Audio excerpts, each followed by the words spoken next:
Welcome to Daily Office Devotions, where every Monday through Friday we draw insights from that day's scripture readings as given in the Book of Common Prayer.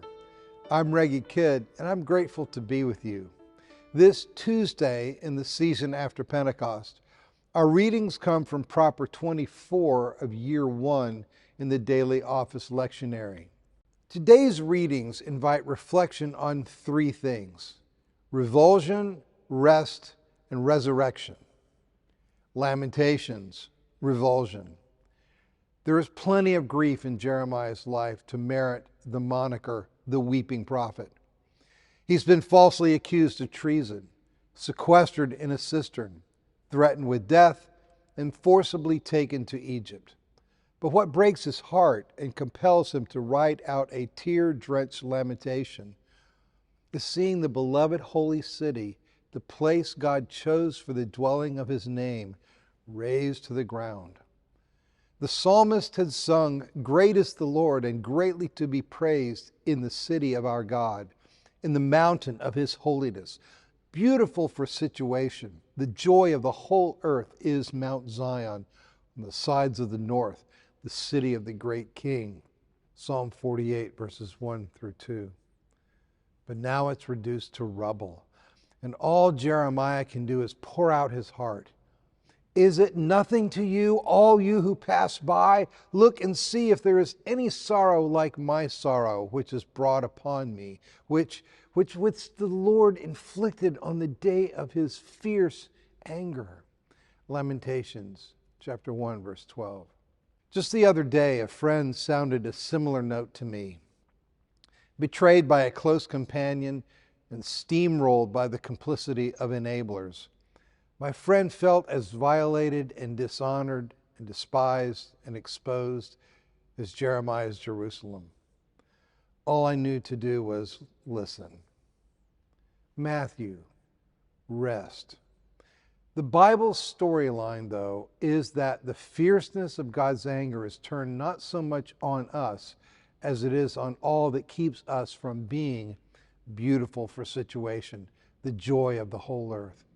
Some other God might look at our mess and say, "You got to fix this yourself." The God of the Bible comes himself and says, "I've got this, and I've got you."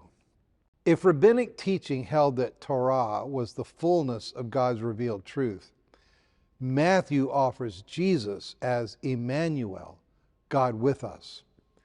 And Matthew's Jesus says, "Come to me, all you who labor and are heavy laden, and I will give you rest." Matthew chapter 11, verse 28. Jesus is God's truth, in other words, come in person. If rabbinic teaching held that the law was a yoke to take upon oneself, to channel one's energy and chasten one's longings, Jesus says to take his yoke. His yoke, he insists, is easy and his burden light. Largely, I think, because he promises to bear it with and alongside us. If rabbinic teaching says the Sabbath is when we rest, Jesus says he himself is our rest, 24/7. If other approaches to God and to life call us to prideful defensiveness and schemes for self-improvement, Jesus offers a hand of gentleness and meekness. I dearly pray there's consolation for my decimated friend in Jesus' offer. 1 Corinthians, resurrection.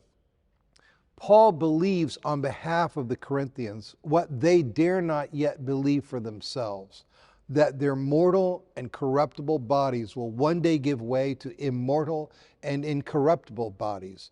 1 Corinthians chapter 15, verse 53. Paul calls upon you and me and my broken-hearted friend to believe the same for ourselves. And while there will be things about ourselves and our situations that will stubbornly resist our best efforts to fix them, one day all of it will give way to the irresistible force of God's love. He will make all things right. The world will undergo its own purgation by fire, 2 Peter chapter 3, verses 7 and 10. We will undergo our transformation from dishonor to glory, from weakness to power, and from the ephemerality of dust to the solidity of the image of the man of heaven. 1 Corinthians chapter 15, verses 43 and 48 through 49. I dearly pray there's consolation here too for my friend and for all of us. Be blessed this day.